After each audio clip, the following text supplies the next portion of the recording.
For decades after the Apollo and Luna missions, the moon kept its secrets while humanity turned its gaze to other worlds. The last return of samples by the Soviet Union in 1976 marked the end of an era, and then, seemingly overnight, the lunar race resumed. New rockets soared into the sky, NASA developed the Artemis program, and China quietly ventured where no one had gone before. Whispers began about strange discoveries on the far side of the moon. What was really found beneath the lunar dust? And why is everyone going back? To begin, let's provide a bit of context. Lunar exploration began relatively recently in the 2000s, following an ambitious step-by-step plan.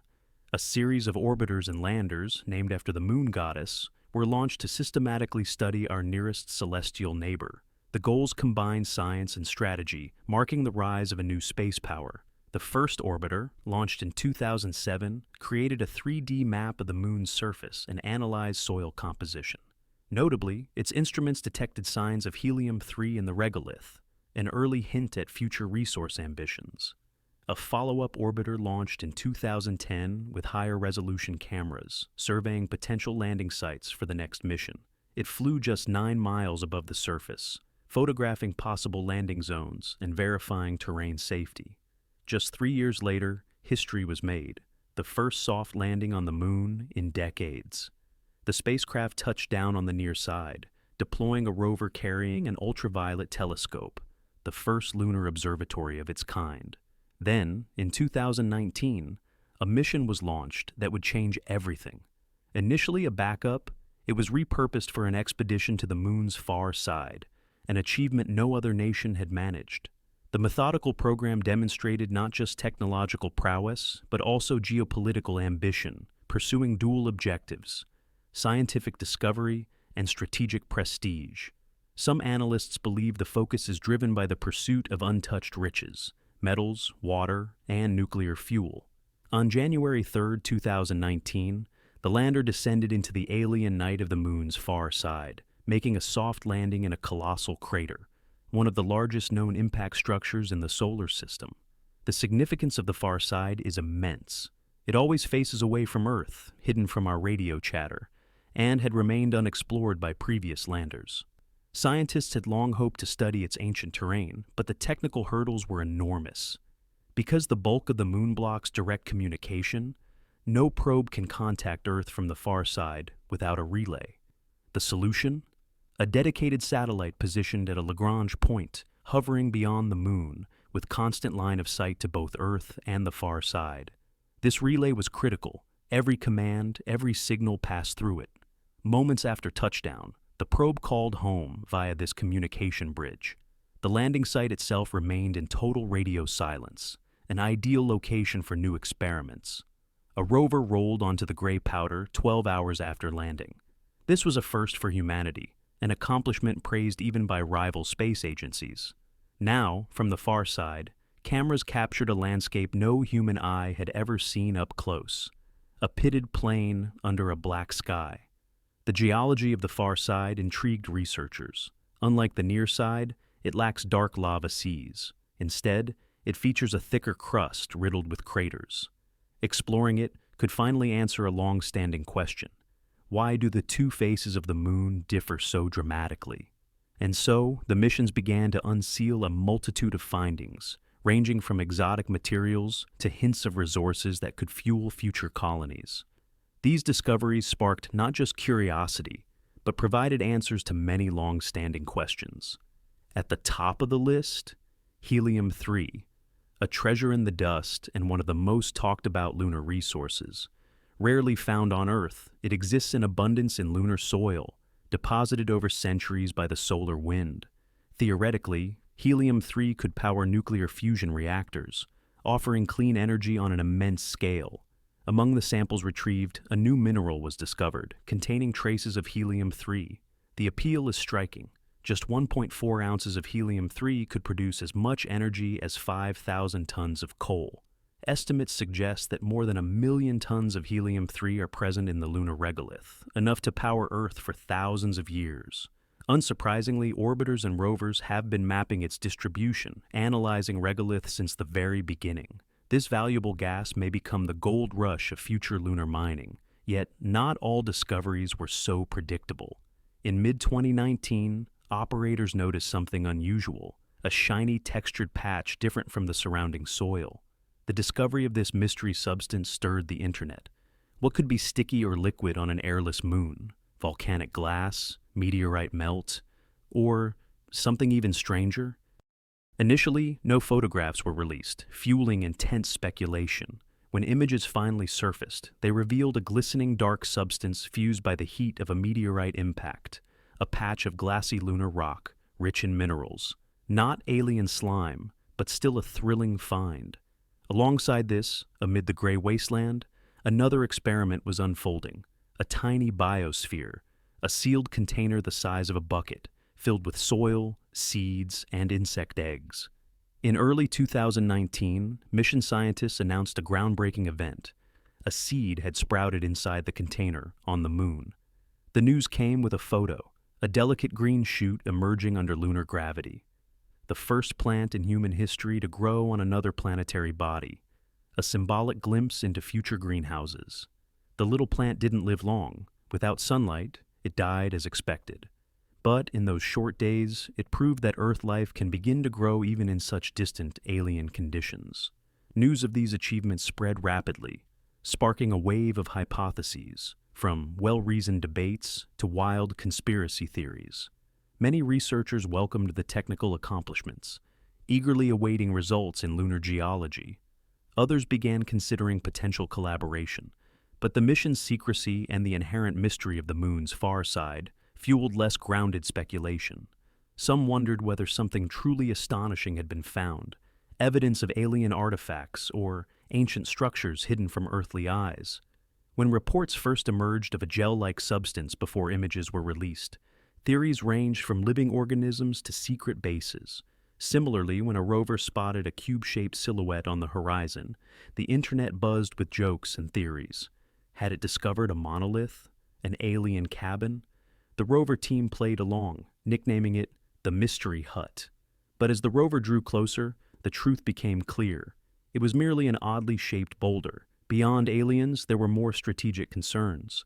Observers noted that the space program has military ties, raising questions about possible covert objectives. Some suggested a base on the far side could be used to conceal activity or serve as a surveillance point shielded from Earth. However, there's no evidence of anything other than scientific instruments on board. The payload was openly published, including contributions from international partners. Still, the timing and focus of these efforts, as other nations also return to the moon, have fueled talk of a new space race.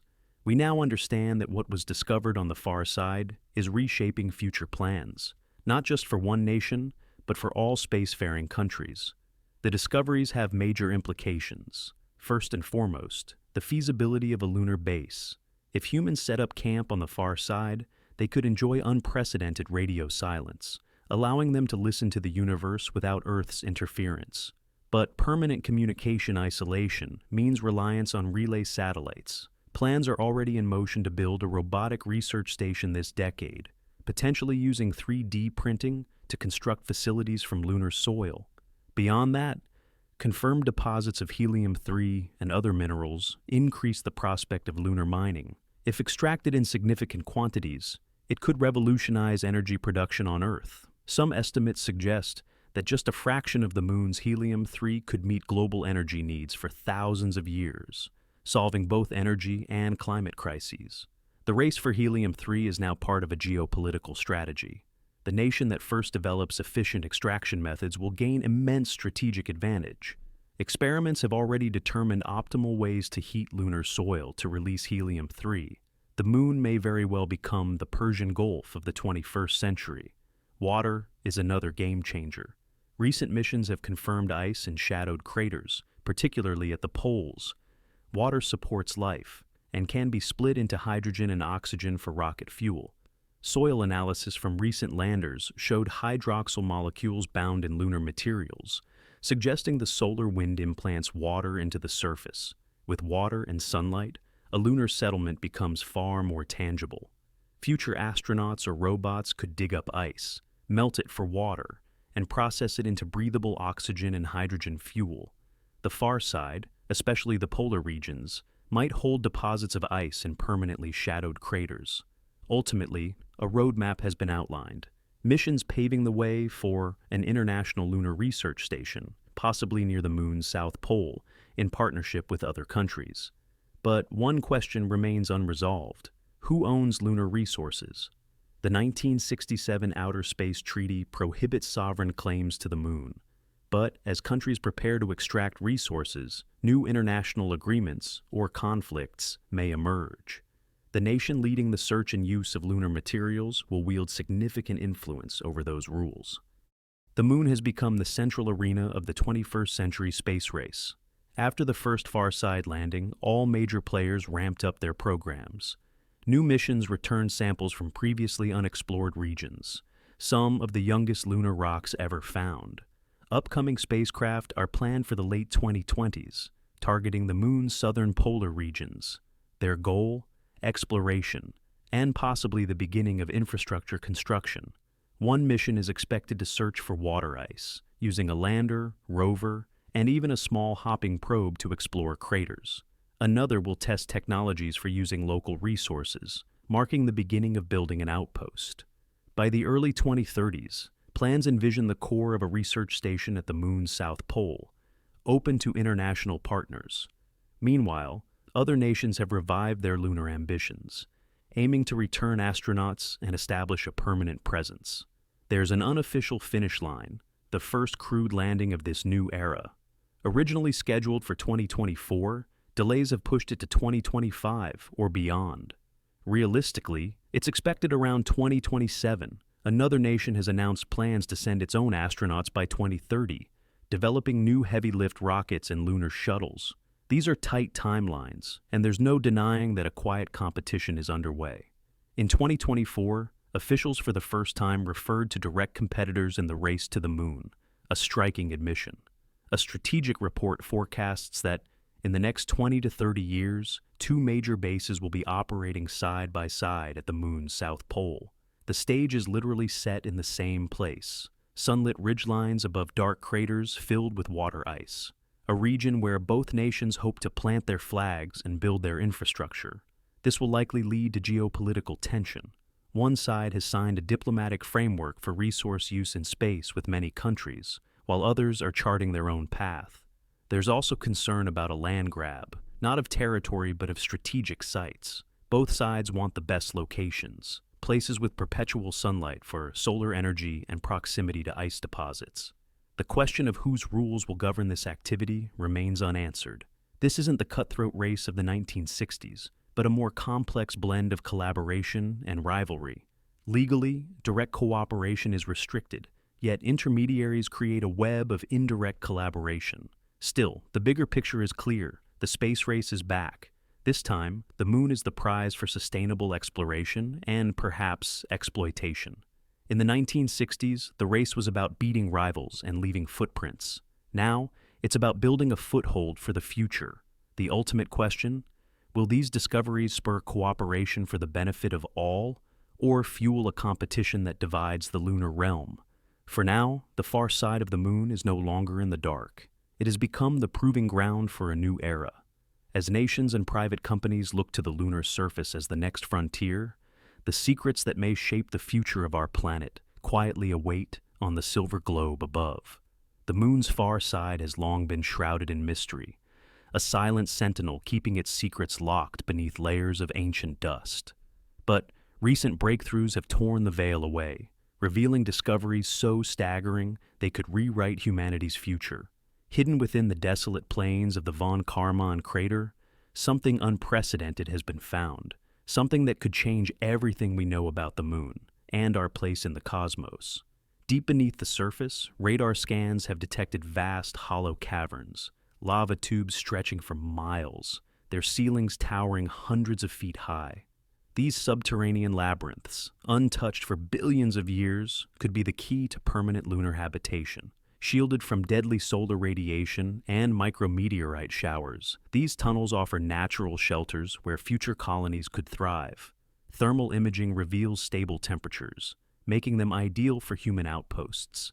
But that's not all. Some of these caverns appear to contain ice deposits, a discovery that sent shockwaves through the scientific community. Water means oxygen to breathe, hydrogen for fuel, and a sustainable way of life beyond Earth. Then there's the matter of the strange magnetic anomalies. Unlike Earth, the Moon lacks a global magnetic field, yet certain regions, particularly on the far side, exhibit localized magnetism strong enough to deflect solar wind. Scientists are baffled. How can these pockets of magnetism exist?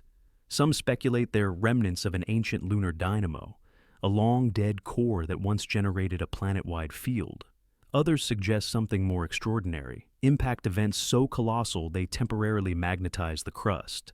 But one thing is certain, these anomalies could be harnessed to protect future astronauts from deadly cosmic rays, turning hazardous zones into safe havens. Even more electrifying is the detection of unexplained seismic activity. Sensitive instruments placed on the lunar surface have recorded faint but consistent moonquakes, some originating from depths previously thought to be geologically dead. The patterns don't match typical tectonic shifts. Instead, they suggest something else entirely, perhaps the slow cracking of ice-rich regolith, or even the shifting of massive underground structures. Could the Moon still be geologically alive in ways we never imagined? Then there's the enigma of the mystery hut. What was initially dismissed as a mere boulder turned out to be something far more intriguing upon closer inspection. Spectral analysis revealed unusual mineral compositions, compounds rarely seen in lunar samples. Some scientists speculate it could be a fragment of a deep mantle material ejected during a cataclysmic impact billions of years ago. If true, it would be like holding a piece of the Moon's primordial heart, offering clues to its violent formation. But perhaps the most explosive revelation comes from the latest sample returns. Buried within the far side regolith, scientists have identified traces of rare earth elements, metals critical for advanced technology, from superconductors to next-gen fusion reactors. The concentrations are unlike anything seen on Earth, suggesting the Moon could become the ultimate mining frontier. And with private companies already eyeing lunar resource extraction, a new gold rush is brewing, one that could spark an economic revolution. The implications are staggering. A permanent lunar base is no longer science fiction. It's an inevitability. Nations are racing to stake their claim, not just for prestige, but for the unimaginable wealth and power that comes with controlling off-world resources. The Moon is no longer just a celestial neighbor. It's the next battleground for supremacy. And yet, the biggest question remains unanswered. What else is hiding in the shadows of the far side? With every mission, we peel back another layer of the Moon's secrets. Some fear we're on the verge of uncovering something so profound it could shake the foundations of science itself. Others believe we're stepping into a new era of interplanetary civilization. One thing is certain, the Moon isn't just a dead rock. It's a treasure chest of mysteries, waiting to be unlocked. And whoever holds the key will shape the destiny of humanity itself. The race is on. The discoveries have only just begun, and the world is watching. The latest findings from lunar orbiters have detected something that defies all expectations: massive gravitational fluctuations beneath the Moon's surface. These anomalies, far more pronounced on the far side, suggest the existence of incredibly dense material buried deep within the crust. Some researchers theorize these could be remnants of the ancient protoplanet Theia, whose catastrophic collision with early Earth is believed to have created the Moon. If proven, we might be looking at fragments of another world preserved in lunar bedrock for over 4 billion years. Ground-penetrating radar has revealed another shocking feature: what appears to be a network of subsurface channels stretching across the far side's mantle. These could be fossilized lava rivers from when the Moon still had a molten interior, or perhaps something even more remarkable, the remnants of an ancient underground water system. The discovery has sent planetary geologists into a frenzy, with some proposing that liquid water may have once flowed beneath the lunar surface, protected from the vacuum of space by layers of insulating rock. Perhaps most astonishing are the newly detected thermal hotspots. Infrared scans show several areas on the far side emitting significantly more heat than their surroundings. While some can be explained by radioactive decay in certain rock formations, others match no known geological profile.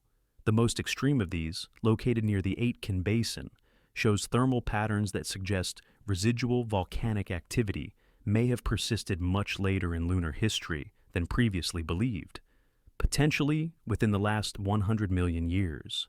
This would mean the Moon was geologically active far more recently than any models predicted. The latest spectral analysis of far-side regolith has uncovered another bombshell: the presence of complex organic molecules. While not evidence of life itself, these carbon-based compounds include amino acids and nucleobases, the fundamental building blocks of life as we know it. Their concentration is highest in areas that were once exposed to ancient lunar volcanic vents, leading some astrobiologists to speculate that the Moon may have once harbored the chemical precursors for life in its subsurface environments. New high-resolution imaging has revealed thousands of previously unmapped cave entrances dotting the far side's surface. These aren't random formations. They appear clustered in specific patterns, with many aligned along what were once underground lava flows. The largest of these caverns could comfortably house entire city blocks, with stable environments that have remained unchanged for eons.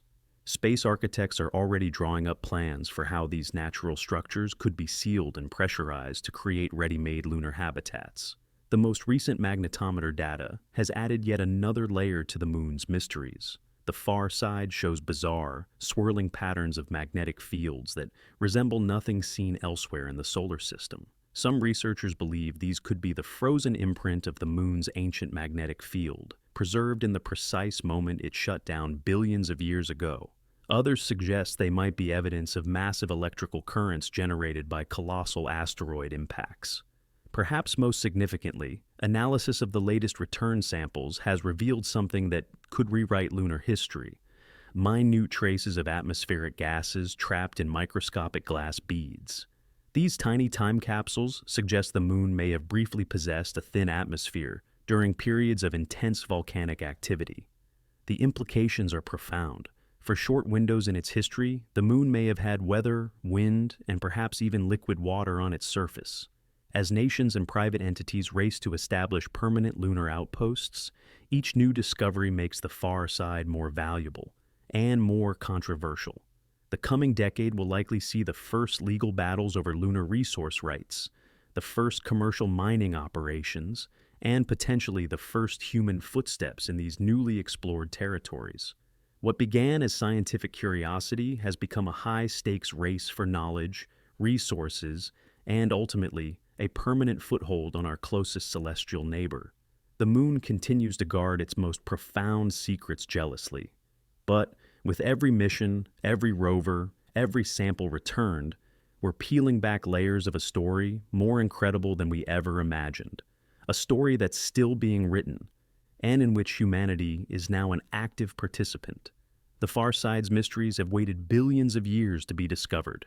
Now, they're finally revealing themselves, and they're changing everything we thought we knew about our silent companion in the sky.